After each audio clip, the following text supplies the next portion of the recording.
वाला से अधिक उपकार होता है पालन करने वाला। सीता भीतर से बाहर से दोनों तरह से पवित्र थी और साधु के प्रति बड़ी श्रद्धा, क्योंकि जनक जी महाराज साधु महात्मा के सेवक थे। जैसे हमारे श्याम बाबू सेवक हैं, हर साल बेचारा सत्संग करवाते हैं, पैसा खर्च करते हैं, धर्म में लोगों को भोजन कराता है। अन्नदान कोई साधारण दान है क्या? अन्नदान जो करते हैं, जल दान, बहुत बड़ा पुण्य है। यही दान राजा श्वेत नहीं किया था, विदर्भ देश के राजा जल दान अन्नदान कभी नहीं किया था, कभी किसी को भोजन नहीं कराया। और जब वो मरे ना राजा श्वेत, तो ब्रह्मलोक गए थे। अब ब्रह्मलोक में भी उनको भूख प्यास सता रहा था। तो ब्रह्मलोक में अन्न और पानी का व्यवस्था नहीं है, वहां भूख प्यास लगवे नहीं करता है, तो अन्न पानी की क्या आवश्यकता है। लेकिन राजा श्वेत ने पुण्य नहीं किया था, अन्नदान नहीं किया, जलदान नहीं किया। इसी पुण्य के अभाव के कारण ब्रह्मलोक में भी जाकर उनको भूख प्यास सता रहा था। अब भूख प्यास का दुख कितना भारी होता है मालूम है क्या अमित जी? सबको पता है। जब भूख लगता है ना तो सब कोई काम सूझता है, तब पहले भोजन खाएंगे, तब करेंगे, तब ये कोनो काम होगा। नहीं तो लौथ बन जाइएगा बिना भोजन के। की अगर 2-3 दिन भोजन नहीं करे, शरीर ने काम करेगा, सोचन शक्ति मजबूत कमजोर हो जाएगा, मन जो है ना बिल्कुल अस्वस्थ हो जाएगा। भोजन भूख प्यास की दुख बड़ा भयंकर होता है। अब भूख प्यास से तड़प रहा है। ब्रह्मा जी से कहते हैं, ब्रह्मा जी मैंने पुण्य करके स्वर्ग लोक में आया, अब ब्रह्मलोक में भी हमको दुख क्यों हो रहा है? ये भूख प्यास का दुख हमको क्यों है? तुमने कभी मनुष्य शरीर में मृतलोक में जल दान नहीं किया, अन्नदान नहीं किया, इसी अभाव के कारण तुमको ब्रह्मलोक में भूख प्यास सता। धर्मयुक्त शास्त्रयुक्त बात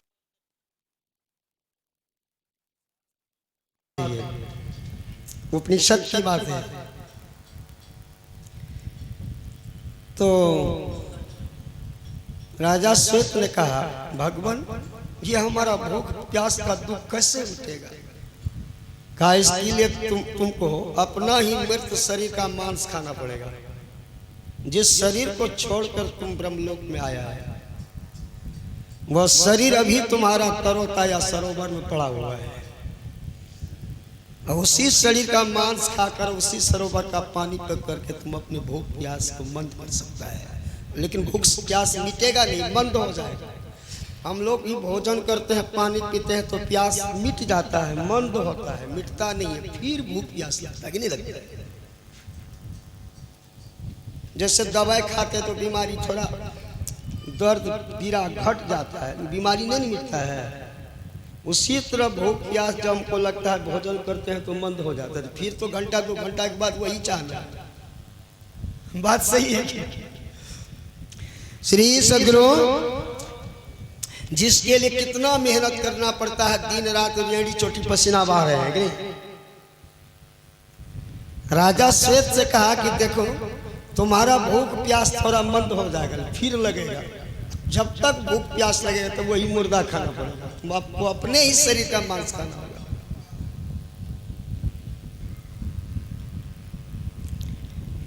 तो राजा श्वेत ने कहा, भगवान ये दुख छूटेगा कैसे? ये जो भूख प्यास का दुख है ये कब तक हमको सताएगा? कहा जब तक तुमको अगस्त मुनि का दर्शन नहीं हो जाएगा, तब तक यह दुख तुम्हारा पीछा पड़ेगा। ब्रह्मलोक में भी रह करके ये दुख तुम्हारा पीछा पड़ेगा। जिस दिन अगस्त मुनि का आशीर्वाद तुमको मिल गया, दर्शन हो गया, उस दिन तुम्हारा दुख समाप्त हो जाएगा। तो अगस्त मुनि को जानते हैं ना अपना? कौन सब नहीं जानते? हाथ उठाइए। तो अगस्त मुनि को सब कोई जानते हैं, अब कोई कोई नहीं जानता होगा, जान लीजिए। अगस्त मुनि के दर्शन से, ब्रह्मा के दर्शन से, ब्रह्मलोक में जाने से दुख नहीं समाप्त होगा। ब्रह्मा जी कहते दुख छूटेंगे तुम्हारे अगस्त मुनि के दर्शन से, उनके आशीर्वाद से।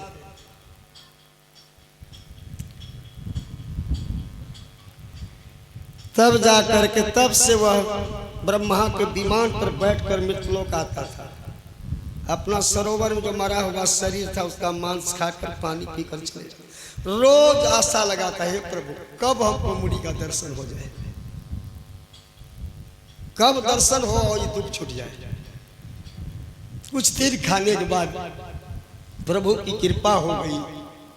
अगस्त मुनि आ रहे हैं, देखें, देख रहा है कि दिव्य रूप में है। ये तो लगता है देवता के रूप में कोई देव पुरुष है, कोई साधारण पुरुष नहीं है, फिर भी मुर्दा खाता है। ये दिव्य पुरुष का मुर्दा खाना ठीक नहीं है। अगस्त मुनि को देख करके आश्चर्य हुआ। देव है, दिव्य रूप में मांस खाता है, उसमें मुर्दा खाता है। अगस्त मुनि कहते हैं कि अरे छी छी, तुम्हारा रूप देव का है, देव रूप में हो तुम, कोई देव लग रहा है, तुम मुर्दा खाता है। तब राजा श्वेत ने कहा महाराज यह मेरा चूक है, मैंने मनुष्य जीवन में कभी अन्न और जल दान नहीं किया था। दर्भ दान किया, वस्त्र दान किया, कुआं खुदवा दिया और सब किए, जिसके बदौलत हम ब्रह्मलोक गए, जो कि स्वर्ग से भी ऊंचा स्थान ब्रह्मलोक है, उससे वैकुंठ ऊंचा है। लेकिन वहां भी हमको भूख प्यास सता रहा था। इसी अन्न और जल दान नहीं करने के कारण ये दुख मेरा पीछा किया, और इसी दुख भूख प्यास के दुख को मिटाने के लिए हम इस मुर्दा को खाते हैं। हमारा ही शरीर है, शरीर को खाकर पानी पीकर प्यास मिटाते हैं। और हमने पूछा ब्रह्मा जी से, ये दुख हमारा कहीं कब समाप्त होगा? तो कहा जिस दिन अगस्त मुनि का दर्शन होगा उस दिन यह दुख तुम्हारा खत्म हो जाएगा। अरे हम वही अगस्त मुनि हैं। तब कहा आज हमारा दुख ही समाप्त हो जाएगा। तो अगस्त मुनि के आशीर्वाद से राजा श्वेत का भूख प्यास का दुख मिट गया। तो यदि मनुष्य शरीर में केवल भोजन खुद के अपने ही पेट में करेंगे, और कभी दो आदमी को, साधु और वैष्णव जन को भोजन नहीं करेंगे, तो क्या लेके जाइएगा यहाँ से? तो हमारे श्याम बाबू हर साल सत्संग कराते हैं, साधु महात्मा को अपना श्रद्धा से मंगाकर, और आम लोगों को भी आमंत्रित करके भोजन कराते हैं। साधु महात्मा की सेवा सत्संग कराते हैं। कहिए कितना बड़ा पुण्य कर रहा है। इसी पुण्य के अभाव में राजा श्वेत को अपना शरीर का मांस खाना पड़ा, जो धर्म ग्रंथ में है। विदर्भ देश के राजा, विदर्भ देश अभी भी है, उस देश के राजा थे। सब इतिहास में जो है ना, बीती हुई बात को बतलाते हैं। मनगढ़ कथा नहीं है, जोड़ करके लिखा नहीं है। जो घटे है ना घटना, वही लिखा है, नहीं बीती हुई बात को लिखा है। ये बहुत बड़े पुण्यात्मा है बेचारा, इसलिए सत्संग 3 रोज का ठान दिया।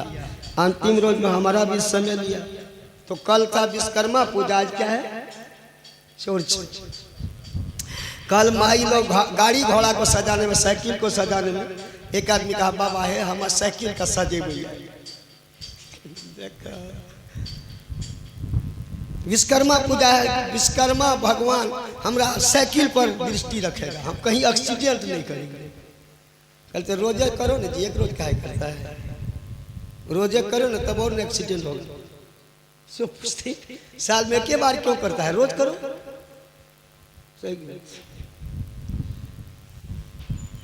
जिस पूजा से मेरा जीवन और गाड़ी घोड़ा सब सुरक्षित, रोजे न करिए उसको। इस साल में एक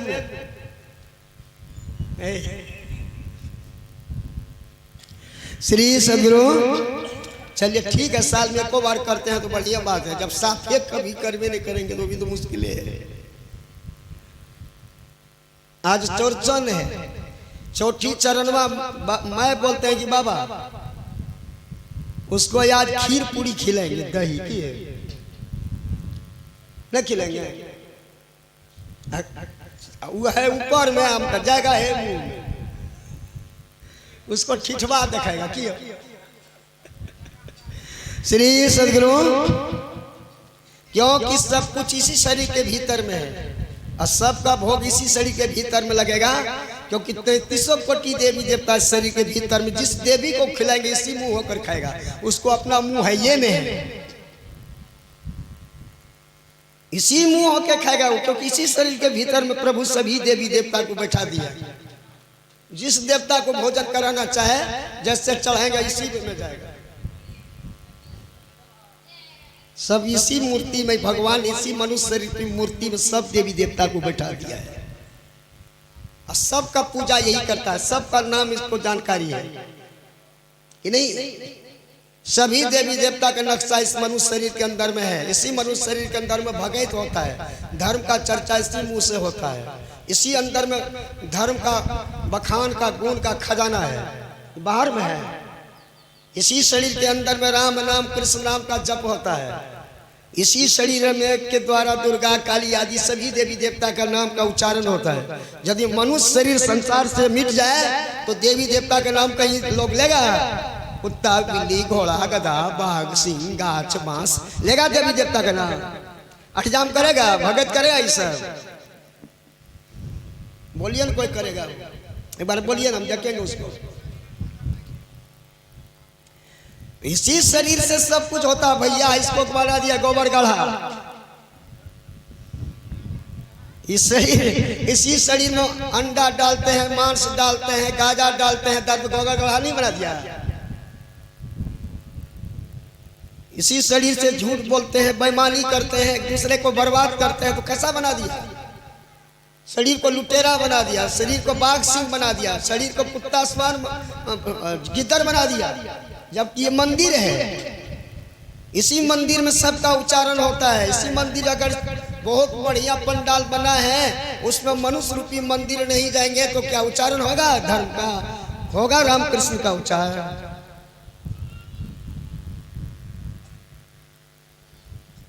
ये शरीर अनमोल है। इसी शरीर से धर्म भी होता है, अधर्म भी होता है, भजन भी होता है। अधर्म करने वाला का जीवन दुख से भर जाता है, नरक में जाना पड़ता है, परमात्मा की दंड मिलता है, जमराज का काल का चपेट में जाता है।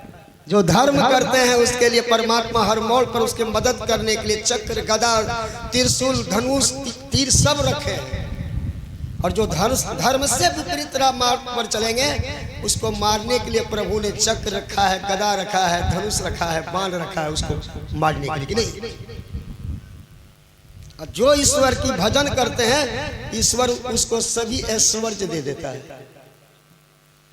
तो हम सब भक्त आदमी है ना, सब पुजारी लोग ना आए हैं। सोचा कि चौरजन होगा, पूरी पकवान होगा, समय से नहीं। पहले असली पूजा कर लेते हैं, जिस पूजा से आत्मा की शुद्धिकरण होगी, आत्मा का कल्याण होगा, आत्मा दुख से छूटेंगे। इस भजन को करके आत्मा नरक में भूत पिशाच की रात में नहीं जाएगा, दुर्गति को प्राप्त नहीं करेंगे, सुगति परम गति को प्राप्त करेंगे। इसलिए आपके जैसे पुण्यात्मा धर्मात्मा इस सत्संग में भाग लिए हैं, नहीं? तो अभी हम लोग सुंदर कांड से पाठ सुना।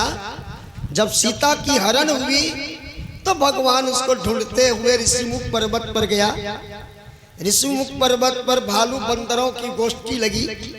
उस गोष्ठी में भगवान राम, लक्ष्मण भी, हनुमान थे, अंगद थे, जामन थे और अन्य भालू बंदर था।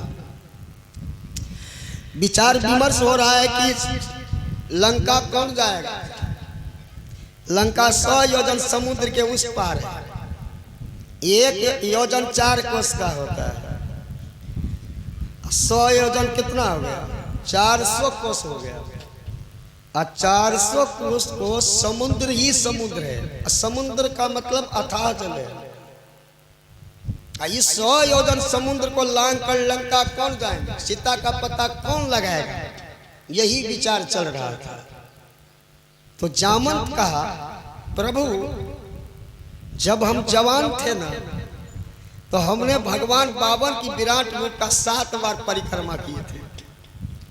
जो भगवान ने बलि के दरबार में छोटा रूप बना करके 3 पग धरती लिया वरदान में दान में, अब विराट रूप धारण 20 विराट रूप धारण किया था। 1 पग धरती, दूसरा आकाश। कहा बलि बोलो तीसरा पग कहाँ रखेंगे? तुमने 3 पग धरती हमको दिया। बलि घबराने लगे। अब तो मेरे पास कुछ नहीं है, तो फिर तीसरा पद कहाँ रखेंगे? सबको तो नाप ही लिया, धरती आकाश नाप लिए। घबराने लगे तो उसकी पत्नी भी भक्तिनी थी, बलि की। उनकी पत्नी ने कहा, स्वामी आप क्यों घबरा रहे हैं? ये शरीर भी तो प्रभु का ही दिया हुआ है, ये शरीर भी उसी का दिया हुआ है, शरीर को ही नपवा दीजिए। तब बलि ने कहा, प्रभु एक पग मेरे पीठ पर रख दीजिए। बलि ने शरीर को भी नपवा दिया। ऐसे दानी बलि थे। कहा, उसी समय में हमने भगवान बावन के विराट रूप का 7 बार परिक्रमा किए, लेकिन अब हम बूढ़े हो गए हैं, तो जो काम जवानी में हुआ बुढ़ापा में होगा? नहीं होगा, क्योंकि गई जवानी फिर ना लौटे, कितनों घी मलिता है, आपको तो पते हैं। श्री सदगुरु, लेकिन कितने का मन बूढ़ो है ना, तो उचक्का है, उचक्का मन है उसका। बूढ़ो है तो मन उचक्का है कि अब सत्संग में जाएंगे ना, वो तो सोचेगा कि है सत्संग, पहले वाला मन है उसका। लेकिन इस मन को समझा लीजिए, क्योंकि अब जीवन जर्जर हो गया है कि नहीं। हो सके इस जीवन लीला का समाप्त होने के बाद कहीं स्वाने में दे दे, तब कितनों पहलवान बनकर स्वान रहेगा, तो क्या गौरव होगा उस जवानी पर उसको? इस पर गौरव नहीं कीजिए। धन जौवन का गर्व नहीं कीजिए, कागज जो गल जाएगा। कबीर साहब का सुमरन भजन दया न कीनी तो मुख चाटा खाएगा। कबीर साहब का तो धन और जवानी का गुमान मत करो, कागज के समान गल जाएगा। और यदि सुमरन भजन नहीं किया तो फिर जमराज की मार लगेगी। जामंत ने कहा, अब हम बूढ़े हो गए हैं, वह बल मेरे पास नहीं है, लेकिन हम 100 योजन समुद्र को अभी भी लांघ जाएंगे, उस पार चले जाएंगे, लेकिन सीता मैया का पता लगाकर लौटना ये मेरा अख्तियार नहीं है। अंगद भी वही कहा और सब, लेकिन हनुमान बेचारा बिल्कुल चुप साध कर बैठे हुए, क्योंकि हनुमान ने अपने बल को भुलाए हुए थे। उनको ऋषि ने साथ दिया था, क्योंकि भगवान कृष्ण जैसे बचपन में नटखटिया थे, वैसे हनुमान भी कोई कम नहीं थे। हनुमान भी बड़ा नटखटिया था। ऋषि मुनि जो ध्यान सुमरन करते थे, उनको जाकर विघ्न डालते थे, कितने टंगड़िए पकड़ कर ऊपर फेंक देता था। एक ऋषि श्राप दे दिया, कहा जाओ तुम अपने बल को भूल जाओगे। माता अंजलि सुन रही थी, दौड़ कर आई, कहा मुनिवर मेरा बालक अबोध है, बच्चा है, मुनिवर क्षमा कर दीजिए, दया कीजिए मेरे पुत्र पर, क्योंकि मनुष्य के लिए बल की जरूरत है कि नहीं, और हनुमान के लिए क्योंकि बल की लिए बहुत जरूरत है, क्योंकि उसका बल तो भगवान के सेवा में खर्च होगा। अरे जिसका बल भगवान के सेवा में खर्च होंगे उसकी बल का महत्व है कि नहीं? उसके बल से कितने का उद्धार हो जाएगा। जो भगवान की भक्त बने तो भक्त से कितने का उद्धार हो जाता है कि नहीं? भक्त केवल अपना ही कुल खानदान का उद्धार नहीं करते, पूरे संसार का कर देता है। प्रहलाद भक्त थे ना, और जब भगवान नरसिंह रूप धारण करके मार दिया हिरण्यकश्यप को, तो प्रहलाद रोने लगे, कहा भगवान मेरा पिता तो दुरात्मा थे, इसकी गति कैसी होगी प्रभु? पिता न थे, अब प्रहलाद भक्त थे, रोने लगे पिता के लिए, कैसी गति होगी? मरे उसके लिए नहीं रोए, गति कैसी होगी इसके लिए रोए, कि जो पापी आदमी मरेंगे उनकी गति क्या होगा कोई ठिकाना नहीं। इसलिए मेरे पिता तो दुरात्मा थे, पाप करते थे, इसकी गति कैसी हो जाएगी? रो कर कहा, भगवान नरसिंह ने कहा बेटा तुम्हारा पिता मेरे गोद में मरा है, दूसरी बात तुम्हारे जैसे पुत्र, तुम्हारे जैसे भक्त जिसके कुल में जन्म लेता है उसकी 21 पीढ़ी आगे और 21 पीढ़ी पीछे तर जाता है। तुम्हारे जैसे भक्त जिस कुल में जन्म लेता है, समझ रहे हैं कि नहीं? जिस घर में बेटा भक्त हो जाए तो उनके कई पीढ़ी तर जाता है। एक समय की बात है, नारद मुनि नर्क गए थे घूमने के लिए। एक नारकी जीव बिष्टा के कुआं में पड़ा हुआ था। ये डूबते थे और उठते थे इस कुआं में, और जब उठते थे तो मोश तैरता था। नारद मुनि को देख करके आश्चर्य, ये जीव कौन है? मोबाइल में बात कर रहा है वो, देखो कैसा दिमाग है उसका, उसको कहाँ चल है। ये सोचा बाबा जी कहानी कह रहा है कि हो मैक यहाँ बात मत करिए, समझा कि नहीं? सुन रहे हैं कि नहीं? है मैक वाला, मोबाइल वाला, अरे भैया है सुन लीजिए, समझा? मोबाइल सब यही रह जाएगा। और जो चीज दे रहे हैं ना, मरने के बाद भी धर्मराज की खाता में नहीं मानी, अलग बात है, साधु महात्मा की बात गलत बोल रहे हैं। धर्मराज के पास जब जाएंगे ना तो यही लेखा में ये मोबाइल में गप कर रहे हैं तब थोड़ा खिसियाएगा जमराज। अरे भगवान का कथा धर्म का चर्चा हो रहा है, तू नहीं सुन रहा था, खिसियाएगा। गलत बोल रहे हैं।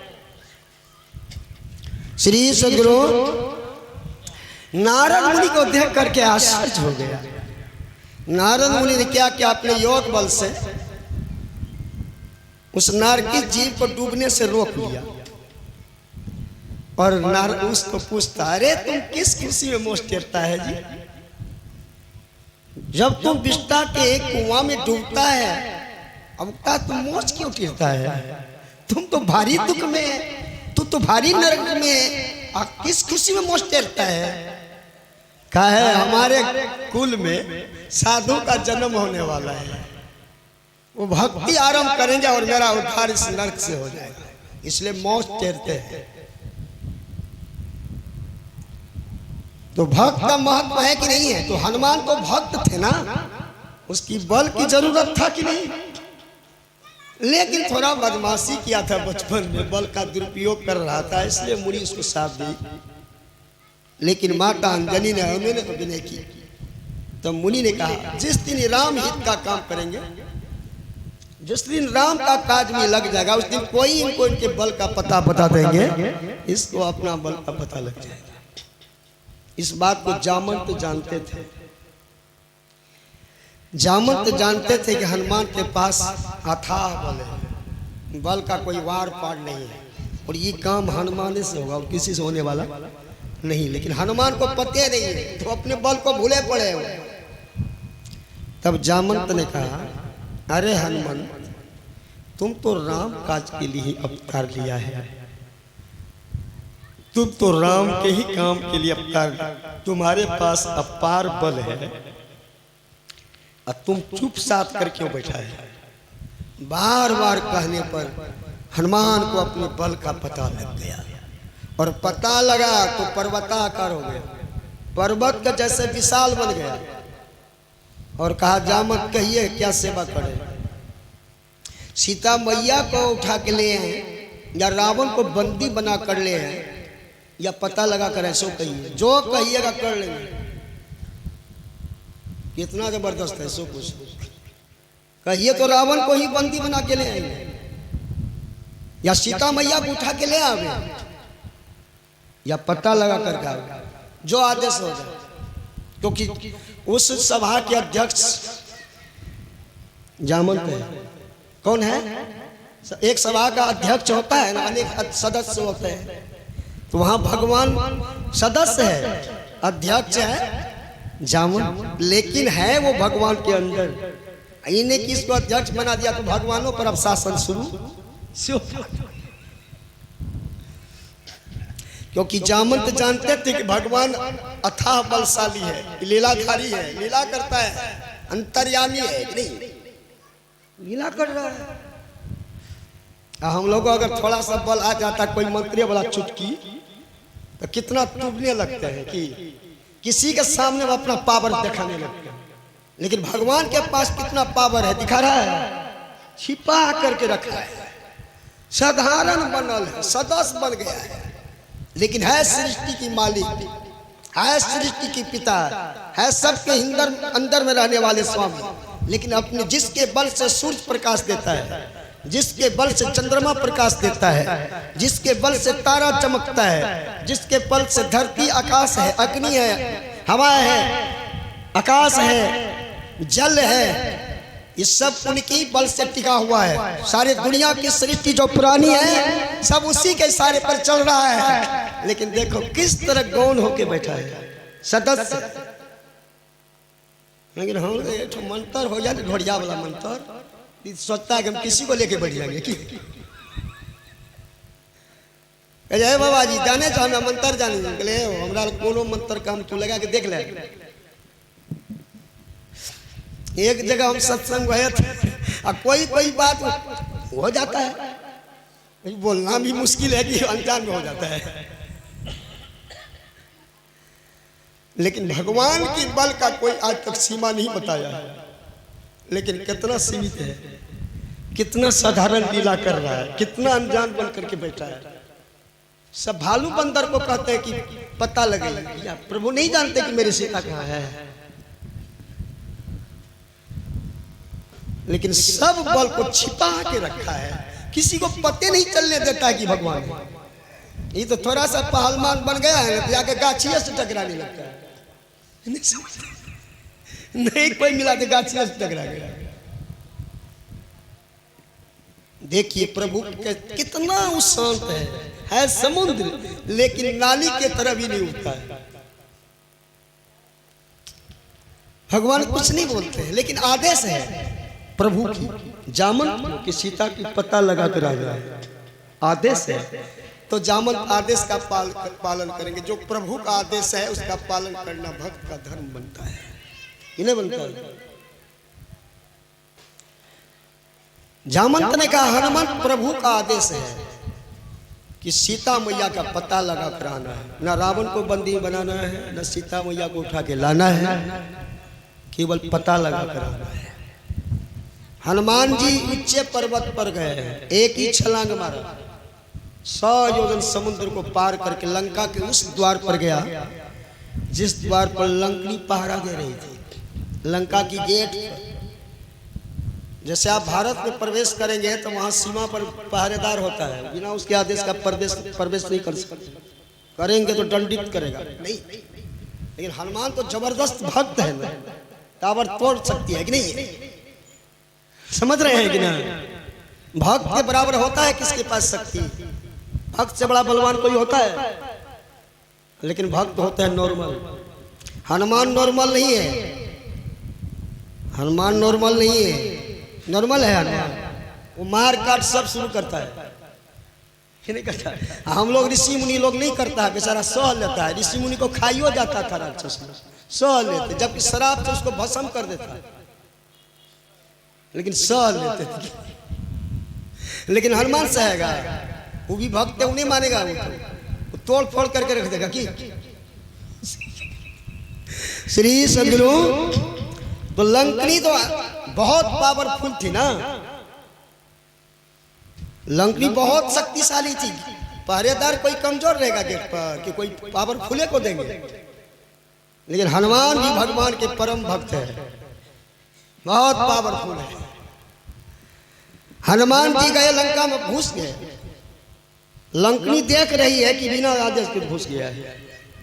लंकनी जाकर हनुमान की रास्ता रोक लिया और कहा चोर कहीं का। तो हनुमान को चोर क्यों कहा, इसलिए छिप करके घुस गया। चोर कह करके हनुमान का अनादर किया। हनुमान उलट करके ऐसा घुसा दिया न गर्दन पर कि लंकनी जमीन पर लुढ़क गई, एक ही घुसा दिया। उसके मुंह से लहू बमन होने लगे, रुधिर बहने लगे, लहू बहने लगे। तब लंकनी को पता लगा कि जिस दिन ब्रह्मा जी ने हमको रावण को वरदान देकर वापस लौटा था, उस दिन ब्रह्मा से हमारी मुलाकात हुई थी। तब ब्रह्मा जी ने कहा था जिस रोज तुम बंदर के मार से विकल हो जाएगी उस दिन समझ लेना कि अब निशाचरों का नाश हो जाएगा। जैसे स्मरण हुआ वैसे लंकनी हाथ जोड़कर डरती हुई खड़ी हो गई और कहा कि हे हनुमान, आज मैं धन्य हो रही हूं क्योंकि आप जैसे राम के दूत का दर्शन करके हम धन्य हो रही हूं। पता नहीं किस जन्म का पुण्य मेरे पास है। मैं तो राक्षस नहीं, जीवों को मारना ही मेरा काम है, मेरे अंदर दया की लेस भी नहीं है। लेकिन पता न किस जन्म में हमने पुण्य किया। हम मतलब कौन? अभी हम राक्षस नहीं शरीर में, हम जीव हैं, और किसी से जन्म में हम मनुष्य शरीर में होकर पुण्य किए होंगे। अच्छा, कुत्ता बिल्ली घोड़ा गधा पुण्य करेंगे? गाछ बांस करेंगे? न पाप होगा ना पुण्य होगा, न भजन होगा। मनुष्य से पाप होता है, पुण्य होता है, भजन होता है, सब कुछ मनुष्य से ही होता है, और सबका फल मनुष्य को भोग मिलता है। तो किसी जन्म में हम किसी शरीर मनुष्य शरीर में होंगे तो हम पुण्य किया है, उसी पुण्य के बदौलत इस शरीर में, राक्षसी शरीर में, जिस शरीर में हम केवल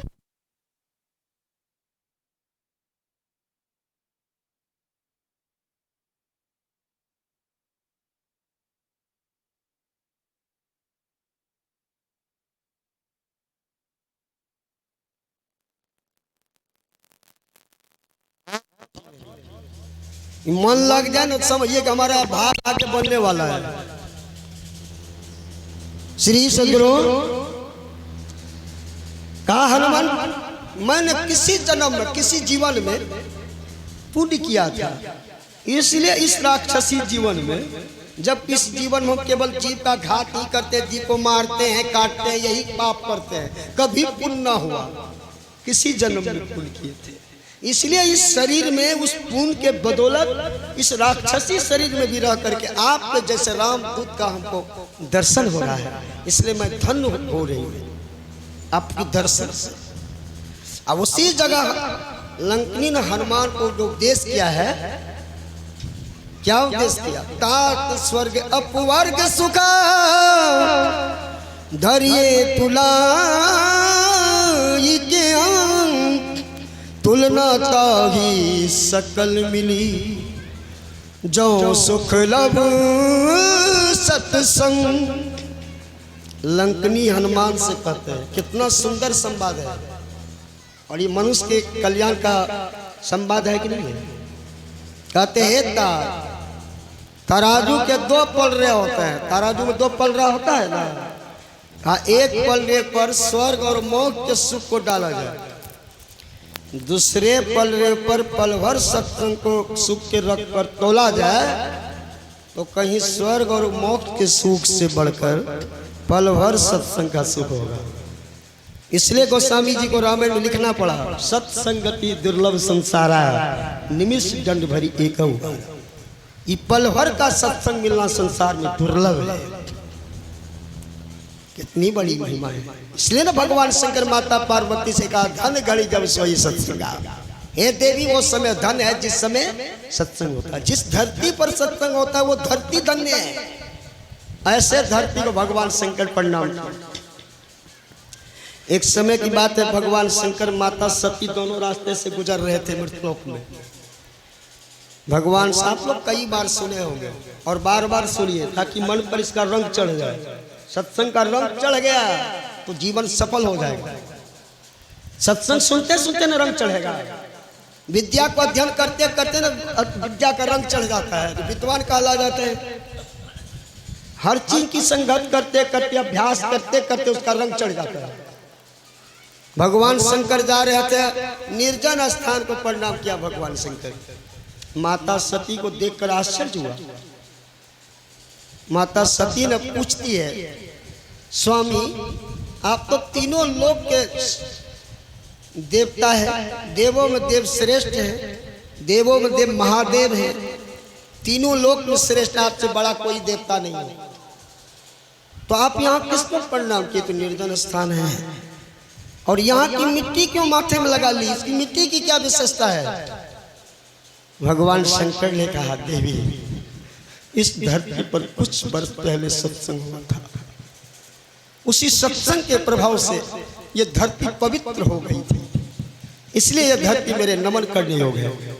और यहाँ की मिट्टी में यह गुण है, यह मिट्टी मेरे माथे में लेने योग्य है, तिलक लगाने योग्य मिट्टी है, प्रणाम करने योग्य है भगवान शंकर के, और तिलक लगाने योग्य भगवान शंकर के है वो धरती, जिस धरती पर कुछ वर्ष पहले सत्संग हुआ था।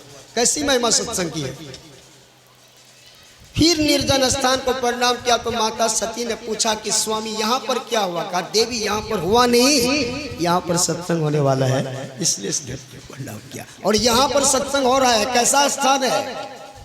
जिस स्थान को भगवान शंकर प्रणाम करते थे, होने वाले जगह को प्रणाम करते थे, यहाँ हो रहा है। कैसी महिमा है। वही बात की हवा क्या करेगा, चारों तरफ से घर है, कुछ नहीं बिगाड़ सकेगा। श्री सद्गुरु पल भर की सत्संग की महिमा सुन लीजिए। वशिष्ठ मुनि विश्वामित्र मुनि की कथा है। विश्वामित्र मुनि तपस्वी थे, तप करते थे। वशिष्ठ मुनि सत्संग ध्यान करते थे। विश्वामित्र मुनि तप की महिमा को जानते थे और वशिष्ठ मुनि सत्संग की महिमा को जानते थे। जब विश्वामित्र जग किया तो इस जग में ऋषि मुनि को लोग वैष्णव जन को निमंत्रण देते हैं कि नहीं देते हैं? साधु महात्मा को निमंत्रण देते हैं, दक्षिणा भी देता है। तो विश्वामित्र मुनि जब जग किया तो उसमें वशिष्ठ मुनि को निमंत्रण दिया उस जग में। वशिष्ठ मुनि जब उस जग में आया, विश्वामित्र मुनि की जग जब संपन्न हो गया, और बढ़िया बात में हवा आ रहा है। आप लोग एक पंखा में जाके गोलिया गोलिया के बैठते थे, तो भगवान बढ़िया न कर, ऐसा हवा कल था, ऐसी हवा आज कितना सुंदर हवा आपको दे रहा है। देखते हैं कि यही सत्संग की महिमा है। इतना सुनहला हवा चल रहा है, ये बसंती हवा जो लग रहा है, तो मन कितना प्रफुल्लित है। फिर चौकते का है, न गर्मी बर्दाश्त करते न हवा बर्दाश्त करते हैं, तब क्या बर्दाश्त करेंगे? श्री सद्गुरु कितना अच्छा लग रहा है। इसको हटा दो, इधर का आने दो, हवा को आ रहा है उस होकर के, हवा को आने लगने दीजिए देह में। श्री सद्गुरु पानी नहीं होगा, केवल हवा आप लोगों को। सत्संग में गर्मी लग रहा था, इस गर्मी को दूर भगाने के लिए आया है। नहीं अच्छा कहिए, अब मन कितना ठंडा है। ये किसकी कृपा है? प्रभु की कृपा है। जिसकी कथा को आप सुन रहे हैं उसकी कृपा है। तो क्या सुना रहे थे? वशिष्ठ मुनि को विश्वामित्र मुनि जग संपन्न होने के बाद 1000 वर्ष तपस्या का फल दान में दिया, दक्षिणा में। विश्वामित्र मुनि जो 1000 वर्ष तप किया था, उस तप, इसको हटाओ, इसको भी ऊपर, हमको भी लगने दो। अरे ये देखो देखो, ऊपर हटाओ इसको। अरे घरे में देखेगा। श्री सद्गुरु आप लोग कितना चंचल हो रहे हैं। देखिए ये मन जो है ना, हम नहीं कहेंगे ना मन को कुछ हो तो आपको दुख होगा। नहीं समझते हैं? चोर का जो साथी होता है ना, और चोर को जब कुछ होगा तो उनके साथी को दुख होता है। उसी तरह मन रूपी चोरवा के जो संग में है ना, इसको जब हम मारपीट करेंगे तो आपको दुख हो जाएगा। गलत। ये मन रूपी चोर के संग हम रहते, ये उचक्का है, ये बंदर वाला भांज इसमें है। आत्मा बेचारी बिल्कुल सुधीन है, लेकिन चक्कर में फंस गई है। क्या सुना रहे थे? विश्वामित्र ने 1000 वर्ष तपस्या का फल दान में, दक्षिणा में, दान और दक्षिणा में अंतर होता है। दक्षिणा में वशिष्ठ मुनि को दिया। वशिष्ठ मुनि चले गए। फिर वशिष्ठ मुनि यज्ञ किया, तो जब यज्ञ किया तो विश्वामित्र मुनि को भी निमंत्रण दिया। जब वशिष्ठ मुनि का यज्ञ समाप्त हो गया, तब विश्वामित्र मुनि को वशिष्ठ मुनि पल भर सत्संग का फल दक्षिणा। विश्वामित्र मुनि क्रोधी मुनि थे, बर्दाश्त नहीं करते। दुर्वासा ऋषि हुआ, विश्वामित्र मुनि हुए, ये लोग बड़े क्रोधी थे। विश्वामित्र मुनि के मन में बड़ा क्रोध हुआ। कहा ये वशिष्ठ मुनि तो मेरा अनादर किया है। कहा 1000 वर्ष तपस्या का फल और कहा पल भर सत्संग का फल बराबर होगा। वशिष्ठ मुनि को उल्टा सीधा बतियाने लगे। वशिष्ठ मुनि ने कहा इसकी महिमा को, पल भर सत्संग की महिमा को ब्रह्मा जी जानते हैं, वही फैसला करेगा कि पल भर सत्संग की महिमा क्या है। विश्वामित्र से कहा चलो ब्रह्मा जी के पास चलते हैं। अब ब्रह्मा जी के पास जब गया है, आता इसको ढल ढल करता ही, इधर घुमा दो, छोड़ दो, ऊपर उठाओ ना जी, देखो कैसे करता है। श्री सदगुरु बंद करो पंखा को, शत्रु है, हवा दे रहा है कि हमारा कथा को मुजरिम कर रहा है उसको। ठीक है छोड़ दो, थोड़ा गर्मी बर्दाश्त, अब गर्मी नहीं है, अब कोई गर्मी नहीं है, इतना कोमलो बनेंगे तो हो सकता कहीं किसी दिन धूपे में छोड़ देता। श्री सदगुरु विश्वामित्र मुनि वशिष्ठ में दोनों ब्रह्मा जी के पास पहुंचे। ब्रह्मा जी समझ गया कि विश्वामित्र मुनि को सही बात कहेंगे, तुरंत श्राप ठोक देगा। ब्रह्मा जी सोचा कि कौन ही टेंशन लेगा, टाल देंगे, काम खत्म। गया विश्वामित्र मुनि ब्रह्मा जी के पास, कहा ब्रह्मा जी से कि फैसला कर दीजिए, हमरा इस तरह का बात है, फैसला करिए। ब्रह्मा जी का देखिए अभी हम व्यस्त हैं सृष्टि करने में, हम कभी फुर्सत में हैं, चले जाइए भगवान शंकर के पास, वो फैसला कर देगा। वो भी फैसला करने में भी अड़े है, भगवान शंकर वो दूध पानी का फैसला करेगा, उसी के पास चले जाइए, हमको टाइम नहीं है। भगवान शंकर के पास गए, भगवान शंकर भी सोचा दुर्वासा ये जो विश्वामित्र मुनि है कि हमको भी नहीं बख्शेंगे, वो भी टाल दिया। कहा कि जब भगवान विष्णु के पास, अभी हमको टाइम नहीं है, अभी हम संहार करने में लगे हैं। भगवान विष्णु के पास गए तो भगवान विष्णु भी टाल करके शेषनाग के पास भेज दिया। विश्वामित्र मुनि की तब तक में ट्रांसफार्मा पूरा गर्मा गया। कहा कि अगर शेषनाग टाल देंगे तो तुरंत छोकले श्राप दे देंगे, लेकिन शेषनाग के पास बर्तन था, तरजू था नापने का, किस बल में किसके बल कितना शक्तिशाली। शेषनाग के पास में तरजू था नापने वाला। शेषनाग के पास पहुंचा, कहा फैसला कर दीजिए हम दोनों का, सब बात कह सुनाया। शेषनाग ने कहा फैसला तब करेंगे जब हमारा सिर का भार हल्का हो जाएगा। मेरे सिर पर जो धरती का भार है, इसको अगर आप उठा लेंगे तब ना फैसला करेंगे, जब माथा फ्री हो जाएगा तब ना करेंगे, जो माथा पर भारी है। तो विश्वामित्र मुनि कहा कैसे आपके सिर पर से धरती उठा लेंगे? कहा तप और सत्संग के बल जो है कम है, धरती से ज्यादा है, धरती को भी पाप से मुक्त कर देता है, नहीं करता कि नहीं, इसमें कम बल है। तो विश्वामित्र मुनि से कहा कि आपका आस्था विश्वास है 1000 वर्ष तपस्या की फल पर, उसी का बल लगा के देख लीजिए, धरती उठ जाएगी, काम तमाम, फैसला हो जाएगा। विश्वामित्र मुनि ने जो अपने द्वारा 1000 वर्ष तपस्या किया था, उस फल का बल लगा, धरती तस्मस नहीं हुआ। विश्वामित्र मुनि कहा कि अब क्या करेंगे? शेषनाग कहा आपके पास जो वशिष्ठ मुनि का दिया हुआ फल भर सत्संग का फल का बल है, एक बार उसको भी लगा के देखिए। तो विश्वामित्र मुनि के मन में जरा सा भी विश्वास नहीं था। कहा 1000 वर्ष तपस्या का फल, पल भर से कहीं काम चले, शेषनाग लगता है घसक गया है मन में। और जैसे पल भर सत्संग की फल का बल लगाया धरती में, वैसे धरती शेषनाग के सिर से ऊपर उठ गया। फल भर सत्संग में क्या बल है समझिए, जो जीव को जन्म मरण के बंधन से पाप ताप से तरताप से मुक्त कर देता है, करता कि नहीं? इसलिए बहती है सत्संग की दरिया, ये राम कथा की दरिया बह रही है, श्री गंगा की धारा बहती है, ब्रह्म सरस्वती की धारा बहती है, विदे निषेध की धारा बहती है। जिसको गोता लगाना है लगा लो और जन्मों की पाप से छूट जाओ। वाला से अधिक उपकार होता है पालन करने वाला।